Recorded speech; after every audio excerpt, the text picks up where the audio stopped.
시청자 여러분 안녕하십니까? VOA 뉴스입니다. 2차 미북 정상회담의 내년 개최 가능성이 거론되면서 미국이 정상회담을 서두를 이유가 없다는 분석이 나옵니다. 트럼프 대통령은 북한이 비핵화에 진전을 보이고 난 뒤 김정은 위원장을 만날 것이라는 전망입니다. 김칸희 기자의 보도입니다. 2차 미북 정상회담이 내년에 열릴 것이라는 미 고위 당국자들의 언급이 나오면서 시간에 쫓기듯 정상회담을 진행할 필요가 없다는 전문가들의 분석이 잇따랐습니다. 로버트 아인혼 전 국무부 비확산 군축 담당 특별보좌관은 북한이 핵과 미사일 발사를 멈춘 상황에서 미국이 서두를 이유가 없다고 밝혔습니다. 특히 북한이 구체적인 비핵화 조치 등을 논의할 실무 협상을 사실상 거부하고 있는 점을 주목하면서 비핵화에 대한 충분한 논의가 먼저라고 지적했습니다. I think this time around they want to prepare the summit so that it achieves important results. 북핵 6자회담 미국 측 수석 대표를 지냈던 크리스토퍼 힐 전 차관보는 연말 미국의 정치 일정들이 많기는 하지만 더 중요한 것은 북한이 비핵화에 대한 진정성을 보여주지 않고 있기 때문이라고 분석했습니다. If they were serious, they would, first of all, Jason, we would never turn down the counterpart. 이어 북한은 해야 할 비핵화 조치는 취하지 않고 제재 해제 등 자신들이 원하는 것들만 요구하고 있다는 지적도 나옵니다. Essentially asking for sanctions relief and otherwise prevaricating on denuclearization. I think it makes sense to kind of hold off.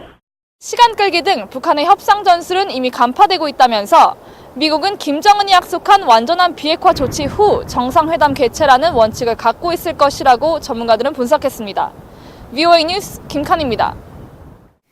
이런 가운데 북한은 미북 협상이 다음 단계로 진전되기 위해 모든 미사일 실험 중단과 포괄적 핵실험 금지 조약 가입 선언 같은 좀 더 구체적이고 진정성 있는 비핵화 조치가 필요하다는 지적이 나옵니다. 박승혁 기자입니다. 국제 핵정책 전문가인 제임스 액튼 카네기 국제평화재단 선임연구원은 북한이 지금 취할 조치는 간단하다고 밝혔습니다. 비핵화를 위한 미북 실무회담에 적극 참여하고 말로만 핵실험 중단을 했다고 주장할 게 아니라 구체적인 비핵화 조치들을 몇 개라도 보여줘야 한다는 것입니다.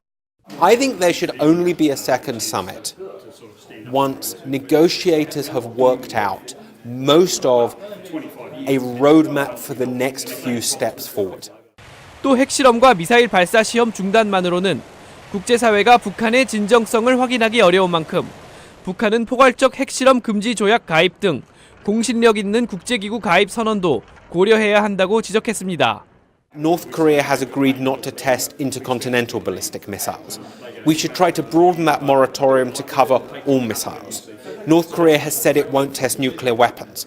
We should make that legally binding by pushing North Korea to join the Comprehensive Test Ban Treaty. 이런 가운데 제임스 서먼 전 주한 미군 사령관은 한국과 북한의 공동선언과 군사합의에 대해 우려를 표했습니다. 현 시점에서 잘못 추진하면 역풍을 맞을 수 있다면서 모든 것은 신뢰하되 검증하는 방식으로 조심스럽게 추진해야 한다고 강조했습니다. 서먼 전 사령관은 또 북한은 지금까지 비핵화의 진정성을 보이지 않았다면서 따라서 최근 한국과 맺은 모든 합의에도 의구심이 든다고 지적했습니다. VOA 뉴스 박승혁입니다. 영국이 유엔 대북제재위원회가 북한과의 유류 제품 선박간 환적에 관여한 선박 3척을 제재 대상에 올린 것을 환영한다고 밝혔습니다. 영국 외교부는 24일 대변인 명의의 성명을 통해 이같이 밝히고 모든 유엔 회원국들이 북한에 대한 모든 석유 수출과 불법 환적을 즉각 중단할 것을 요구한다고 덧붙였습니다.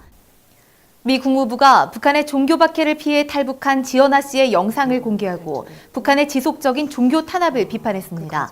국무부는 오는 27일 국제 종교 자유의 날을 앞두고 공개한 영상에서 지 씨는 성경을 갖고 있었다는 이유로 체포돼 모진 고문을 당했다면서 종교의 자유는 인류의 보편적 권리이고 종교 자유 수호는 미국의 최우선 순위 정책이라고 강조했습니다. 서울 통일교육센터와 국민대가 실시한 통일교육 관련 토론회에서 한국민들의 51%는 통일의 필요성을 인식하고 있다는 조사 결과가 발표됐습니다.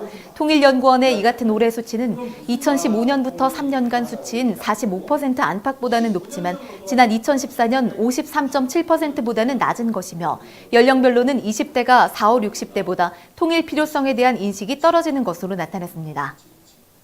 VOA 뉴스 마칩니다. 시청해주신 여러분 고맙습니다.